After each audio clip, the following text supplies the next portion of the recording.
Thank you, everybody, for joining me this afternoon for Data for Communities, a Train the Trainer session. My name's Sam. I'm from Open Data Manchester.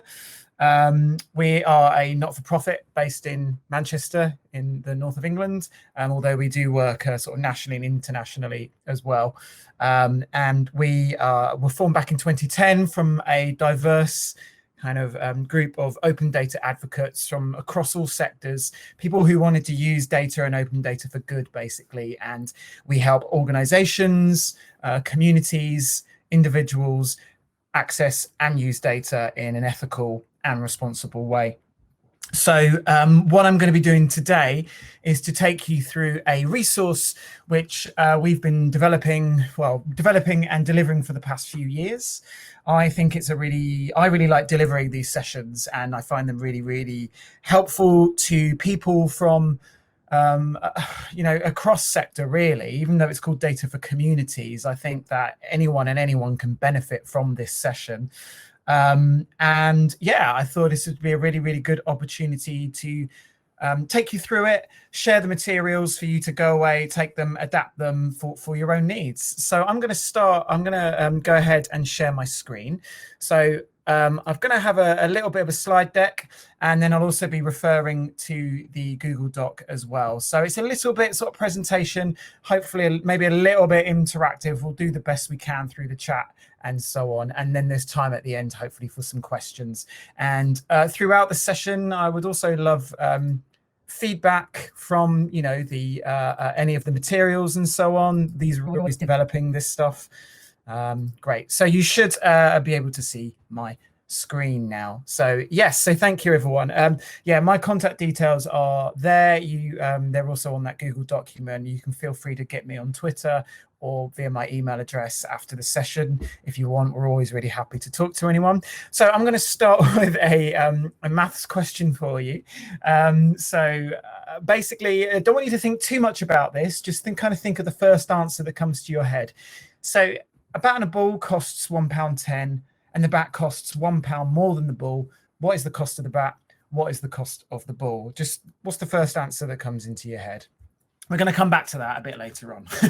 Okay, so this is our sort of plan for the next sort of 50 minutes or so, really. As I say, I'm going to take us through.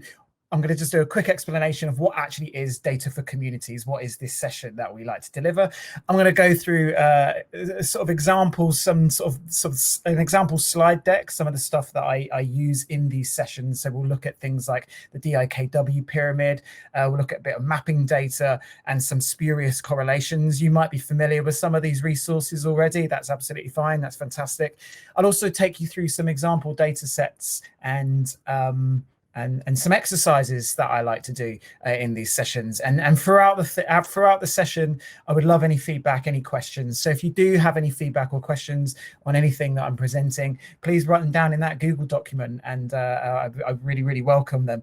So I've already kind of explained who Open Data Manchester are, but as I say, we normally do these sessions in person, and if we were there in person, I'd probably be handing out stickers of that logo you can see on screen there. We like to borrow classic Manchester iconography. That's the old a variation, a satire, if you will, on the Boddington's logo. Okay, so I've already asked you to put this in the Google Docs. I'm going to come back to that in a minute. But if you haven't, actually, I'd love for you to go onto that Google document, and there's a bit there that says, what is data to you? And I'd love just for you to write a sentence or two about what it is to you when you hear the word data. What does it mean? There's no right or wrong answers in this. It's just something I like to do when running these sessions to get a sense of the different ways in which people describe data or the different meanings it has. So, okay.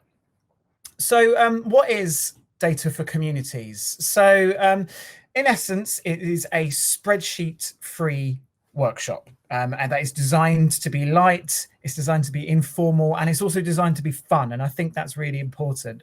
And essentially, it's a mixture of presentation, a bit like I'm going to do today, and some practical exercises, which takes participants through the basics of what data is. We often go through what open data is as well, because often a lot of the data we're exploring is about open data. So I sometimes sneak in a bit of introduction to that as well. But we also look at like what data can and what data can't do. We look at things like biases, things to look out for when working with data. And because a lot of data is a lot of the data that we look at in these sessions, and with the sort of things that communities are interested in, you know, they come through in things like LSOA or local ward levels. A lot of the data is mapped data or can be easily mapped. So we do a really basic introduction to statistical geography as well. And I do mean really basic introduction. As I say, we go through things like awareness of correlations and awareness of biases. And yeah, and all of this is a mixture of presentation and practical exercises. One thing that's key for this is that it is designed as a total introduction to the world of data, but actually we do get some sort of, you know, experienced data people on these as well, and they end up learning quite a lot as well, you know.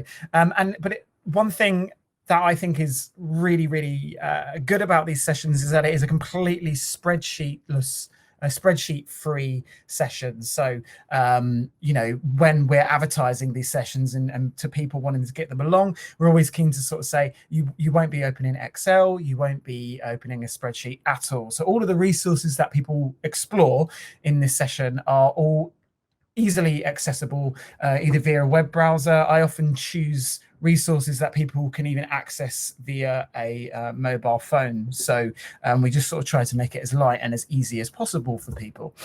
Yeah, so who is it for? Well, I've covered some of this really. As I sort of say, it's really kind of for non-data people who would like a gentle on-ramp, but it was also originally designed for, and still is for, communities, local counsellors, charities, anyone from the voluntary sector, but it's also for journalists, activists, you know, anyone really who wants to learn how to use data for good.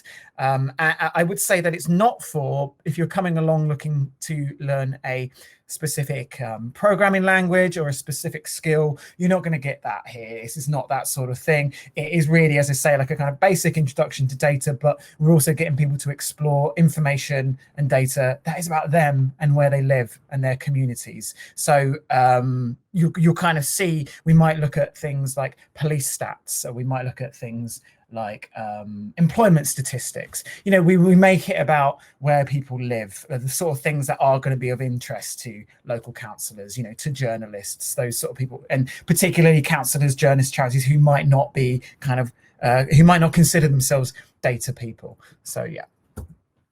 So as I say, I mean, you know, which sort of level, I mean, I'm just wanted to re-emphasize this really. I always kind of think when trying to build a kind of data culture within communities and organizations, I like to sort of break it down into three very simple sort of categories really. The first one is you have to get people interested in data to begin with. If they're not interested in data, they're not going to come along to training sessions. They're not going to engage. It's going to remain something that, you know, somebody else does over there. And once, you know, you've got their interest and they've started to learn about data, then they can start to sort of build capacity within themselves or within their teams to start to build that data culture within their organization.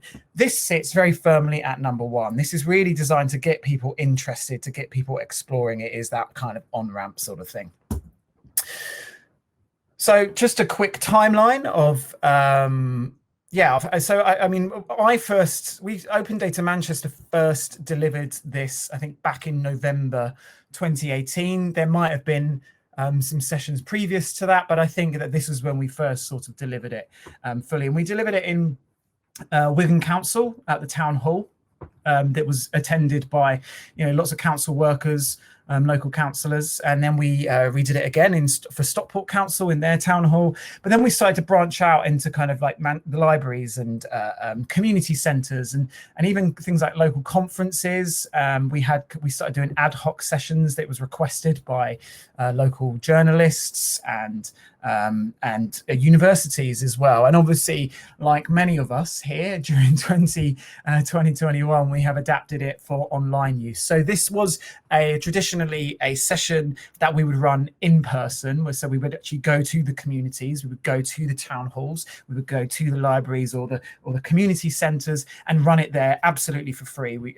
And obviously, over the past year, we have adapted it for online use, which comes with some of its restrictions, of course. You lose that kind of, it's not as easy to interact with people, or you don't have the same energy in the room. But what's really positive about it is that we have been able to deliver it further afield. I've been doing sessions for university students down in UCL, for example, who just wouldn't have engaged with this. So that's obviously one of the positive things. So the materials I'm going to take you through today are actually, I think you can use them both in person in a real room with real people, if you remember those days, or you can do it online via Zoom or other other online platforms are available. So what's included? So I'll take you through some of these in a minute, and we're going to do an introduction to data, what it is, what it can and can't do. We do a introduction to basic statistical geography, awareness of correlations and biases, and as I say, I sometimes do an introduction to open data and its benefits. That I kind of think that's sort of optional, but I work for an organisation called Open Data Manchester, so I'd be, I should be sort of putting that in there, I guess. And then we kind of do an overview of some easy to access open data sets. And then we do a lot of practical explorative exercises. So when I normally do this, those first kind of 5 bullet points tend to be in a sort of presentation format. So about 20 to 30 minutes, you don't really need to spend too long on it. And then the kind of practical exercises, people have sort of instructions on what to do. We kind of make that an open-ended exploration. So when I've done this in person or online, they're usually 2-hour sessions. So the first 20 to 30 minutes is a bit of a presentation. And then the rest of it is people exploring this data sets themselves. And I think that works really, really well, because it kind of, they kind of start off a little bit tentative, and then they start asking questions and they start digging a little bit deeper because they're exploring data and information that is about them and about where they live. You do tend to find they start asking questions and they start talking to each other, and they've suddenly spent an hour and a half exploring data, only they don't kind of people who potentially at the start were non-data or data phobes suddenly spent an hour and a half digging quite deep into some stuff. And I think that's a really, really good way. It's the way that I like to do it, and it's worked pretty well so far. So I'm just going to stop sharing my screen a second. So what I normally do is I normally ask that question at the start of sessions, what is data to you? And then before I kind of go into this kind of exploration of data, I like to actually go and have a look. So I'm actually just going to quickly go into that Google Doc. And again, if you've missed the first, so if you've only just joined us and you've missed the start, there is a link there, a bit.ly link to a Google document. Please do click on that and go and have a look. So if I scroll down, what is data to you? Excellent. I've got a lot of responses here. This is brilliant. So some people, someone said information, numeric, written, visual, auditory. Yep. Information, numbers and ideas, raw information, information on people, their interaction, thoughts, opinions. Yep, absolutely. Information in the broadest sense can be connected, analyzed, drawn together to create informed decisions. Everything, yeah. I use it nearly every day. I use it every day to make decisions about what I'm going to do. Yeah, right, brilliant. Useful information, fantastic. So values can be turned into information. Something you're trying to figure out and the stuff you get from finding the thing out. Badly explained, I know. No, I don't think that's badly explained at all. I know exactly what you mean. And then a great context for learners to engage with programming learning activities. Yeah, really good one. So I always like to ask that at the start of a session and then reflect on that before I go into the kind of what is data session, because I think it illustrates that people all come from it from different aspects. If you're a data analyst, data is going to have one meaning, and if you're someone who works in a charity who deals with numbers, it's going to have a certain meaning. I think what's really interesting here is things like the different words we use, like information and so on, raw information, in things I value, things I use to kind of make decisions and so on. This is all really, really interesting stuff. And I think the answer is there is no, I kind of like to say there's kind of no right or wrong answer to this. It just gives you a sense of the different areas where people are coming to and coming from. And if you are running a session like this, I think it also helps you to gauge where people are at, because if you're getting loads of technical responses, then you kind of know, those people in the room are probably a bit more data people. But yeah, it gives you really, it helps you to sort of adapt the session as you go along. Okay, brilliant. Thank you so much for that. And you absolutely feel free to continue to write that. Now, I'm going to share my screen again. So the next sort of section, I'm going to take you through a couple of resources from the slide deck. So I'm not going to do the whole thing. I'm just going to do a few of the things that I think you'll find most useful. Bear with me 1 second while I share my screen again. That's great stuff. So fantastic. So yeah, and some of you might be familiar with this already. Some of you might have already seen it, but this is something that we like to, I often kind of give people like, what is data? And then, you can give them a breakdown from Wikipedia or from the dictionary, of what it actually says. But I often find this is a really, really good way for people to understand where I suppose data can fit into things. So this is what I call the DIKW pyramid. And essentially, I think, I like to, it's a bit like Maslow's hierarchy of needs, really, where you have sort of, food and shelter is at the very bottom. Once you have those two, you sort of move up. And I think that we like to kind of look at data as being something very, very similar. So, on the very, very bottom level, you have raw data, which we source or collect, and we might even call this sort of dumb data. It doesn't really mean anything, but what we then need to do is to add context, which turns this dumb data into information, if you like.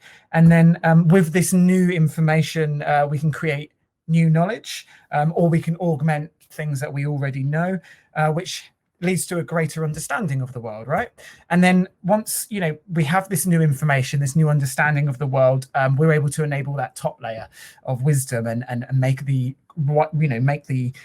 appropriate decision. And I sometimes to illustrate this, I use the example of the raw data at the bottom might just be numbers in a spreadsheet. If you were to open up that spreadsheet and it was just numbers, wouldn't mean anything to you. But then once you've got a bit of context, these are the number of people who attended the Data4GoodFest this year.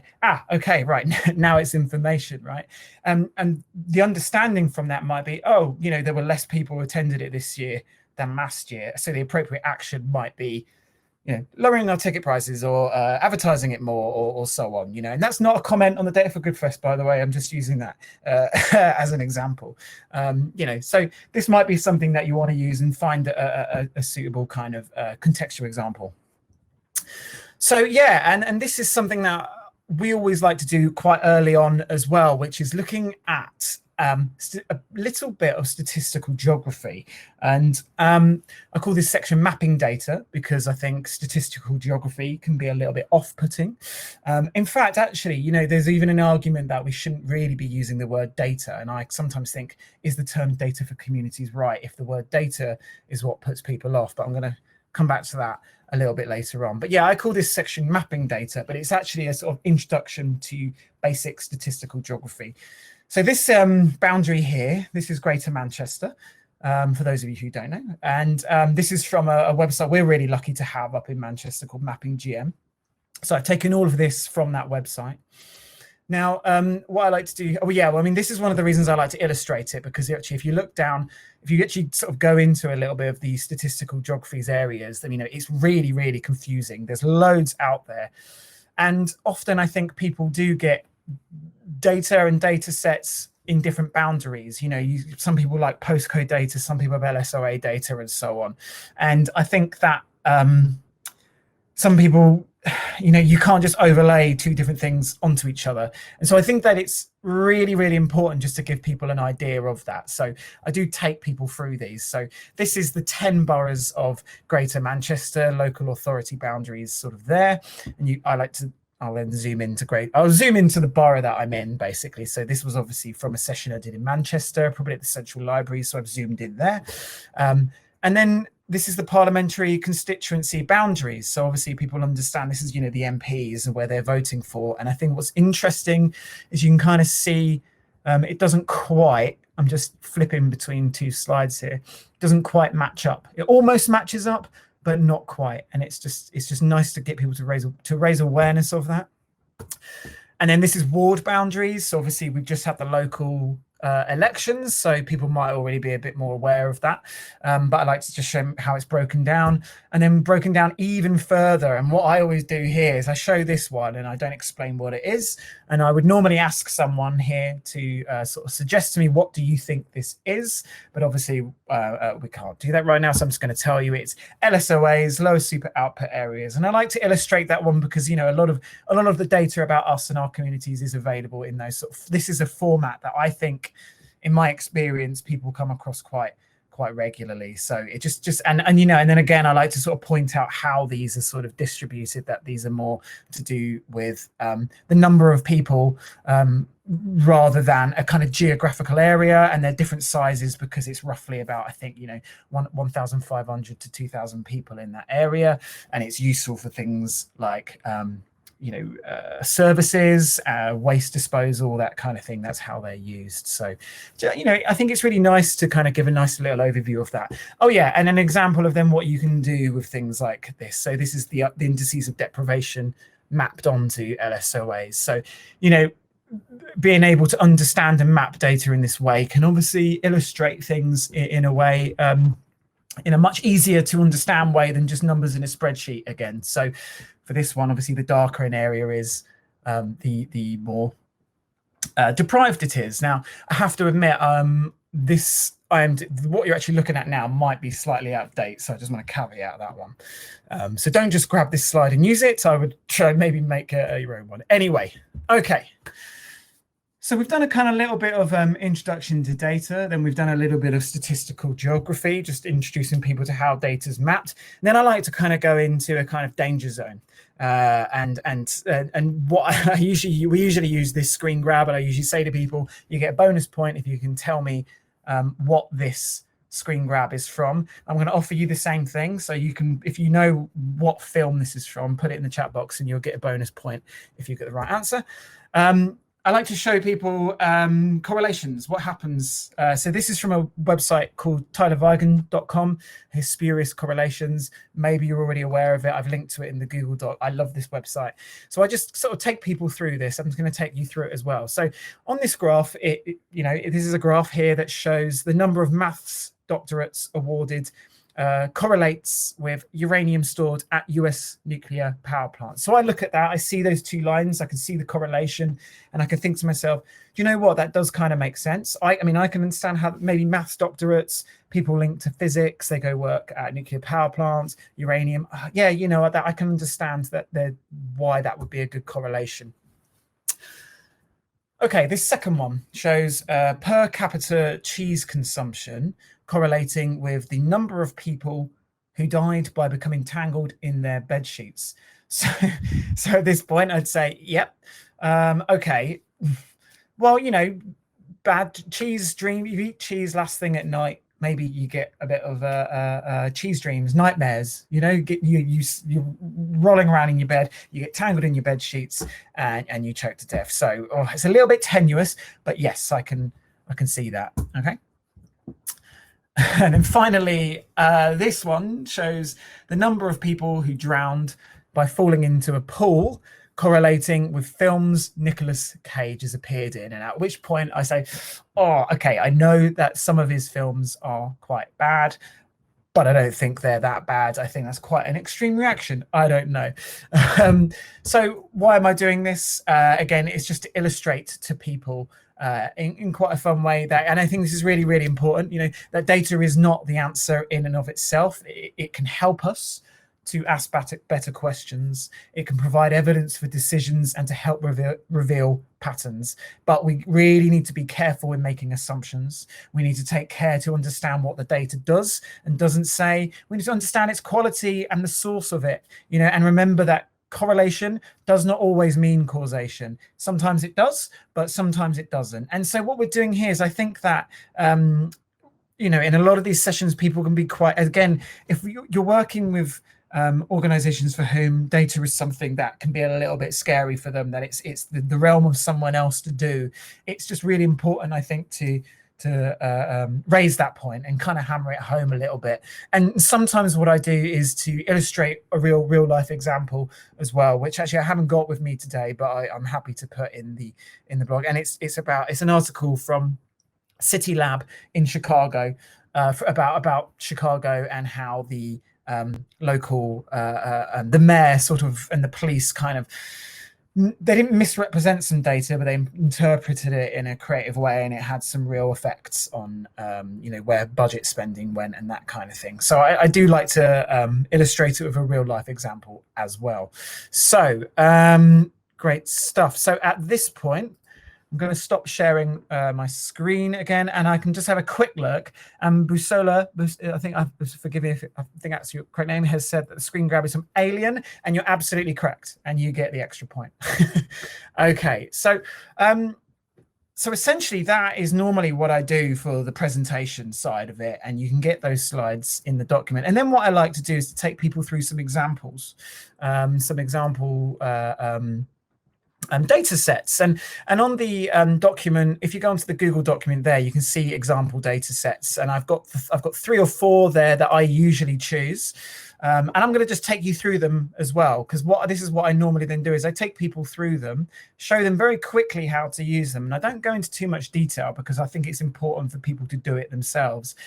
And these are just 4 that I regularly use, but I do pick and choose. You know, you might have other ones that are more relevant to your context, more relevant to the people that you want to deliver this to. So do that, go and find them, you know. And also, and I've also put on the Google Doc there, if you know any other sort of useful, easy to access data sets, then great stuff. Then please do feel free to share them in the Google Doc. This document will remain open for you to come back to at a later date. So I'm just going to share my screen very, very quickly. Great stuff. So the first one I like to share people is, well, actually, the one that I used to always share people was police.uk. Don't tend to share this when I'm doing a Manchester-based one at the moment, because the Manchester police data is a little bit, let's just say it's missing a year or so's information. So I don't always show this one. But I think what I like about this one is that it's a really straightforward, you can just scroll down what's happening in your area, and you can just type in, I'm going to just type in Leeds, just for example, and you type it in once it loads, and it gives you just an overview. This is the thing I always like quickly just to go to, is it has a nice map here. And there you go, you know, and all the data is here on a map for people, and you can easily filter types of crime. You can filter the month, for example, you know, and down here you can view the crime definitions and what they mean, and you can also easily download the area crime data. So what I like about this is that it was very, very quick to access this information. It presents it on a map. It presents it. It's easy to filter. People can just kind of get stuck into it. The second one that I like to share is NOMIS, and not a lot of people know about NOMIS, and it's you know, it's statistics from the Office of National Statistics. They've got loads of stuff, but again, this is something that I always think people find quite useful. They find quite relevant. You can just scroll down. There's lots of different ways. I tend to just go into something like, I'm just going to put in my office's postcode. You can literally just type in the postcode, see what happens. Oh, here we go. Okay, so it's the ward of Ancoats and Clayton. So let's have a look. I'll click into that. And again, you know, I can see the area here, and it has the contents.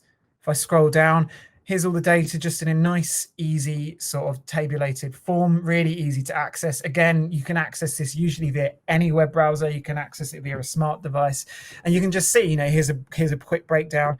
This is 2011 census stats. So this is a little bit out of date, actually. So what I might do instead is have a look at local authority profile. So let's type in, let's do that postcode again. And then we'll have a local authority is Manchester, you know, and so you might want to have a little look at all of it.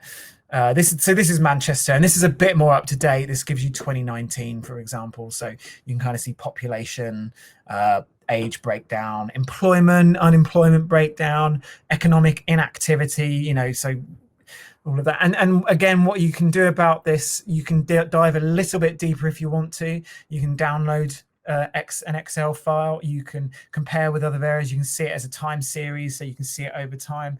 And again, I think what's quite nice about this one, as you saw, like the other data was census data from 2011. One of the reasons I like to use this is just to flag up, like actually, you want to use that data, it's 10 years out of date. You might find that data useful, but the caveat is that it's already 10 years out of date and we've just completed a new census. So if you're going to use it, these are the things we need to be careful about. So I think that's always quite a nice thing to share with people as well. Another one I like to share is GrantNav. I think there's been some sessions by 360 in the Data4GoodFest already over the past 3 days.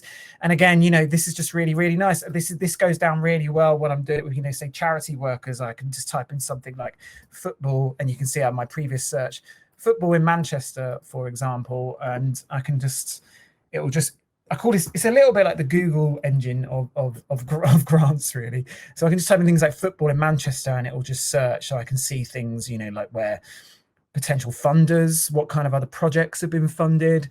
You can see what amounts, who's been receiving funding, who's been funding those projects. And what's lovely is, I can click into Sport England and dive a little bit deeper into the sort of things that they fund and dive a little bit deeper into the kind of sort of projects as well. And again, I think this one goes really down, really. I was running a session in Manchester Central Library, and I had someone from a very, very small local charity who came up to me at the end and realized that there were sort of 5 potential funders that they didn't know existed who were funding similar projects theirs in the same area, and they had no idea that it existed before coming along. So it's a really, really lovely little resource.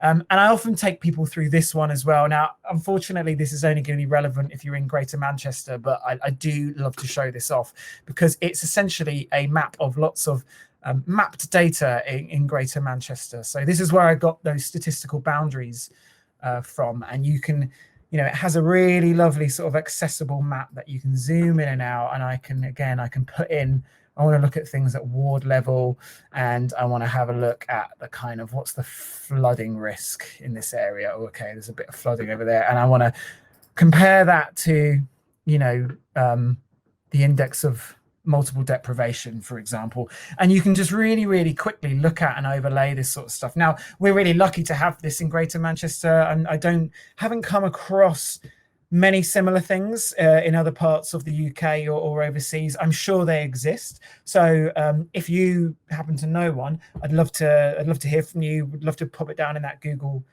sheet, because I think things like this are really, really valuable. And that is, of course, all openly available data, right?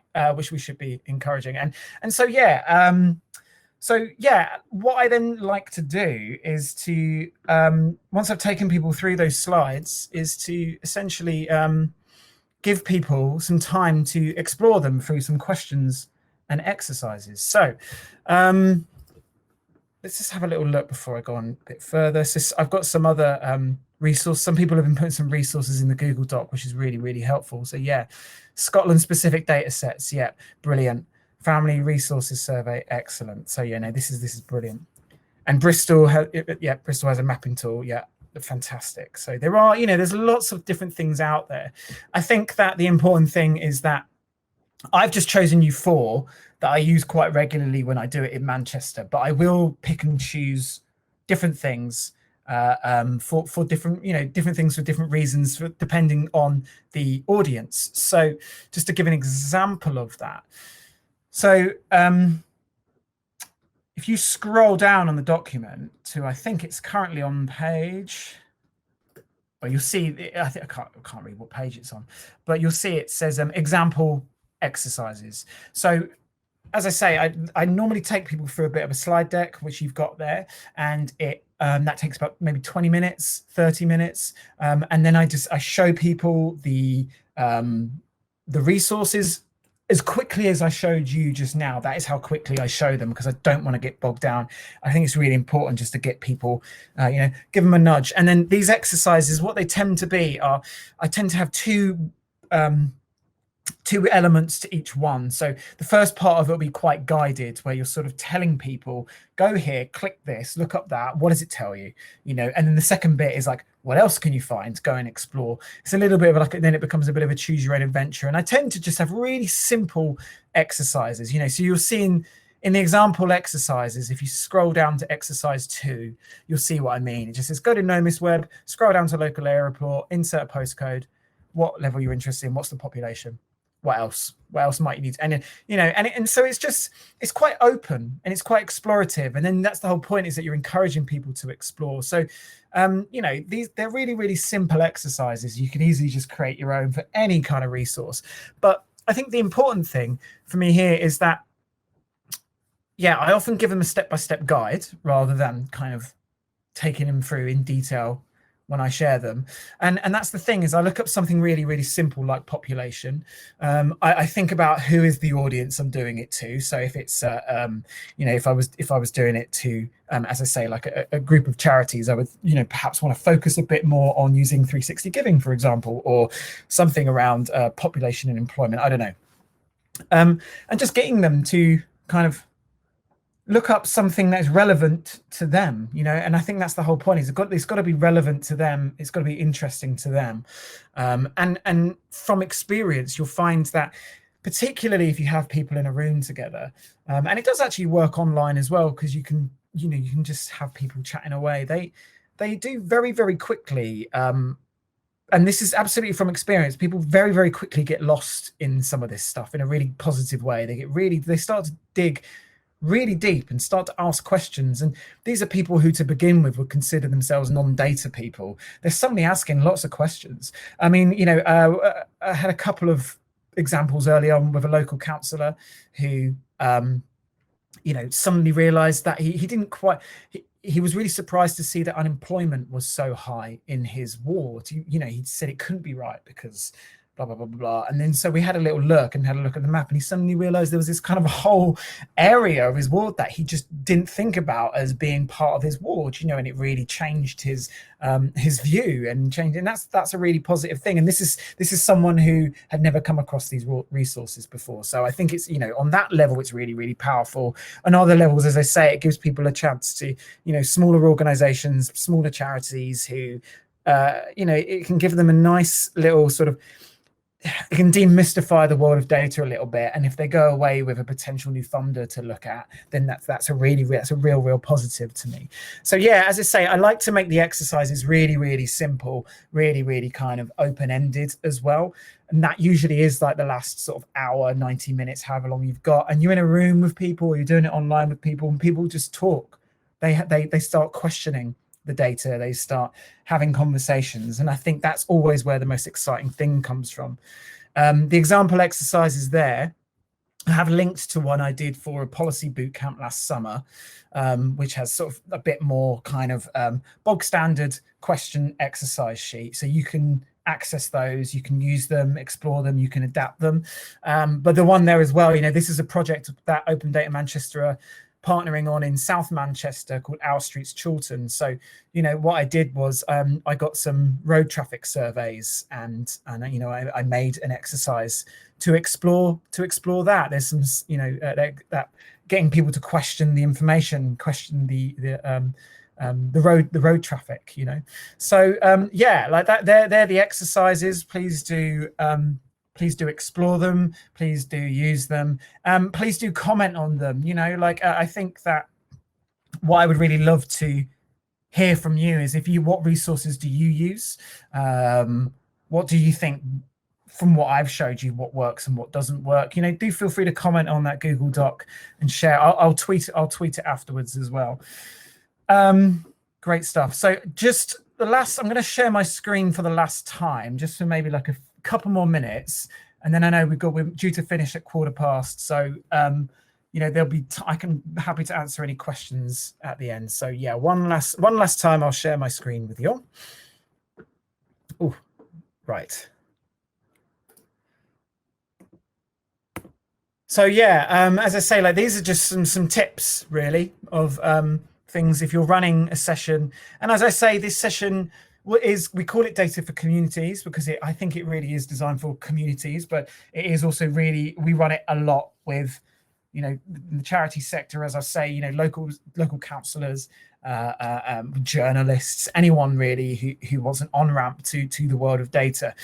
And I always think it's worth addressing what I call the D word early on, because I think that a lot of people who we work with at Open Data Manchester and who we sort of design this for are people who, I'm not going to say they're afraid of data, but the word data means something very different to them, or it is something that someone else does.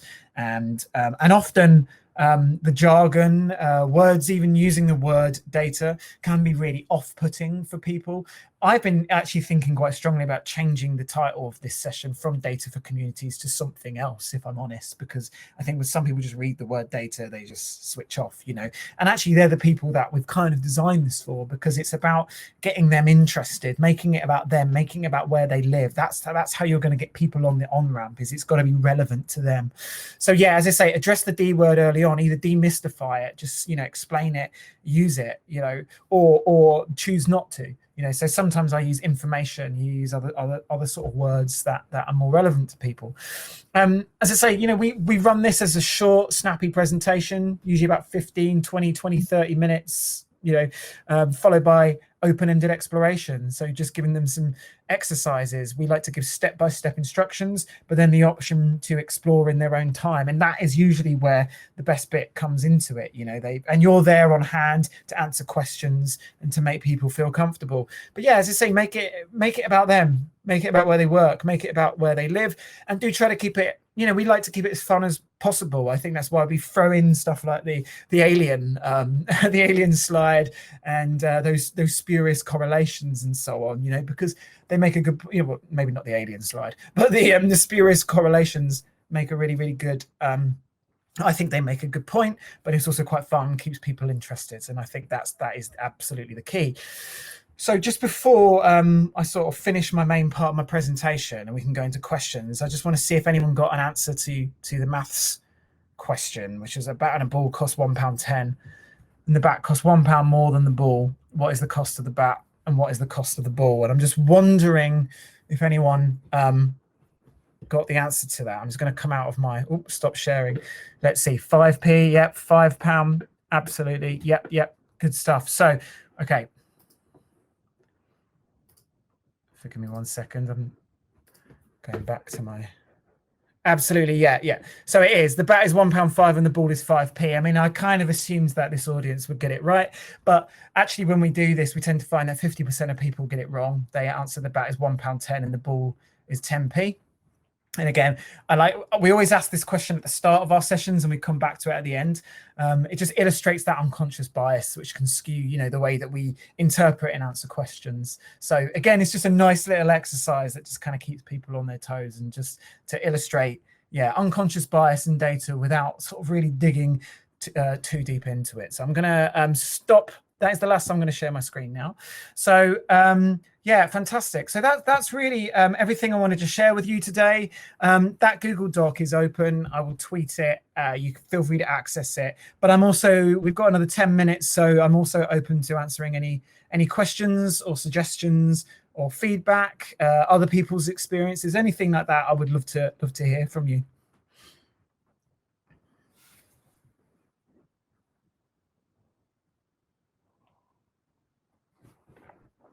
Let's have a look. Oh yeah, okay, thank you. So I've got a question here. Do you run it as an open group session or is it closed group invitees?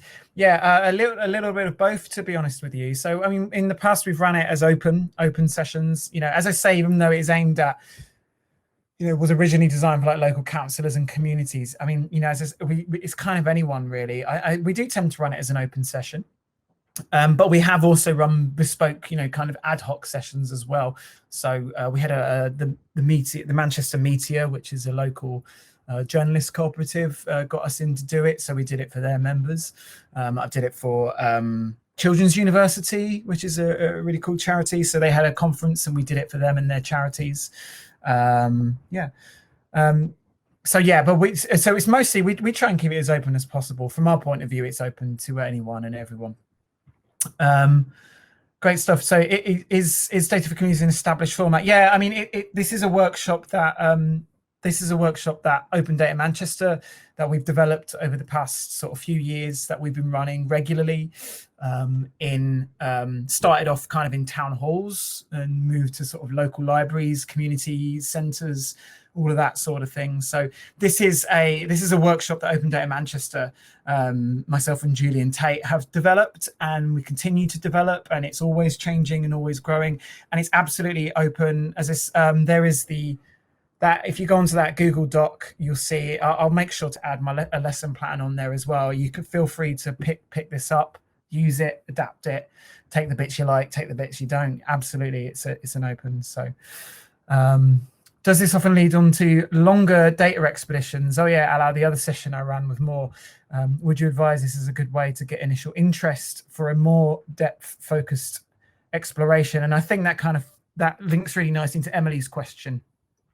What do you do for the next step? Yeah, it's a good question. So I think that we use it in 2 or 3 ways, really. Sometimes we have just run them on their own, just to sort of reach people, reach communities, and then we kind of do the next sort of stage would be if people wanted to continue their data journey. We certainly advise them on that. Open Data Manchester run open data surgeries. There's a really, really good tech and data scene in the Manchester area. So, if people want to then go and learn a specific skill, there's a really strong interconnected network. So we quite often can share that. And I think one of the most important things, though, is, I think people need to have like a specific problem or a specific thing that they want to learn.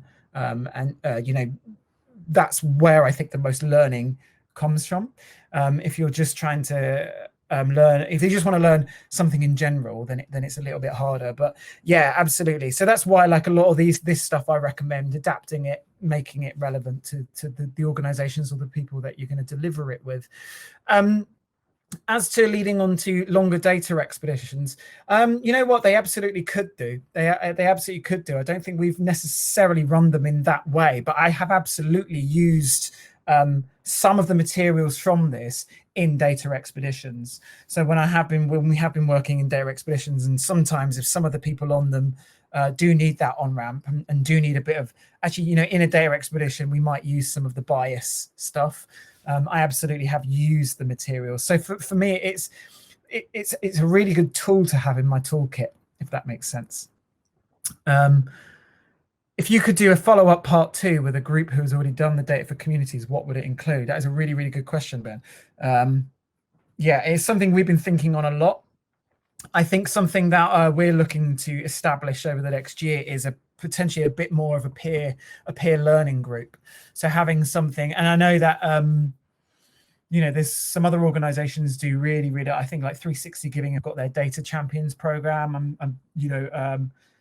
I suppose it's about adopting something similar to that. I think is going to be more useful to people. So having a kind of, maybe like a monthly call, like where people who have gone through the sessions who potentially are putting it into practice can come together and share their learnings and learn from each other, I think is what I'm planning on doing. But we have kind of also designed a part 2, which is more focused on ourselves, data about us, and how to look after it. So rather than looking at the communities, it's more about individual kind of data and our personal data, and the kind of tips and tools to make sure that we're protecting our personal data. So we have actually delivered that once or twice, and I think that kind of is a sort of part 2, really.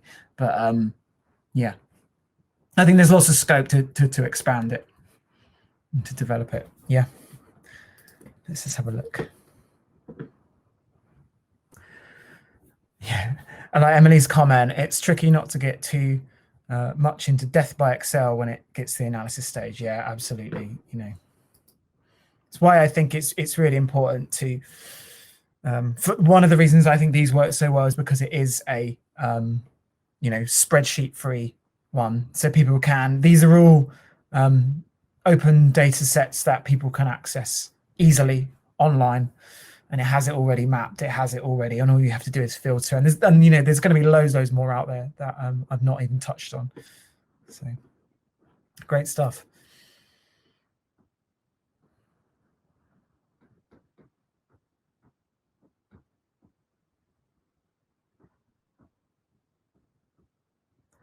Brilliant. Well, you know what?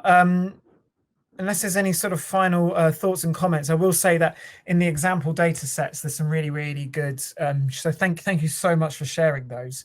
We've got, Centre for Cities, the family of ODI Leeds, of course. You know, there's the Data Mill North as well. Bristol has its mapping tool similar to Mapping GM, the Open Data Bristol map. Yeah, fantastic. Great. Data-wise, for example, I've got a list of external resources. So, you know, it's one of the reasons why I love these communities is we don't need to reinvent the wheel. People are so open and so sharing. It's brilliant. There's an open data catalog for Scotland, less friendly, but very, very useful, you know, and NISRA as well. Northern Ireland, fantastic. So to those of you who have shared those, thank you so much. Really, really appreciate the sharing. As I say, I will make sure this doc remains open, so you can feel free to come onto it, have a look, take the stuff you need. I'll tweet about it afterwards, so you can, if you know, see there's a record of the link as well. But really, unless there's any kind of final sort of questions, anything like that, I'm going to leave it there.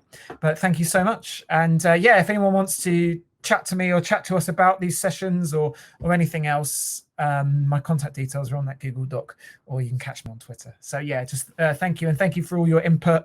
Thanks for all your questions, and yeah, enjoy the rest of the festival.